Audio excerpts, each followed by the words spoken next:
प्रसन्नवदनाम्बुजनिर्जिताग्रे श्रीराब्धिजे सकललोकपवित्रमूर्ते आर्तः प्रपन्नजनवन्दितपादपद्मे श्रीदेवी लक्ष्मी भवता तव सुप्रभातम्।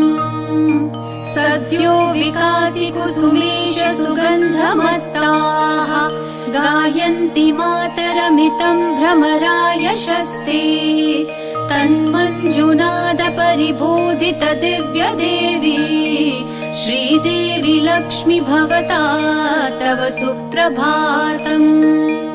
स्नात्वा मलः सुरगजः सुरदीर्घिकायाम् शुण्डोद्धृताब्जविलसद्वदनैन तूर्णम् सन्तिष्ठते गृहमुखे तव भक्तवर्यः श्रीदेवी लक्ष्मी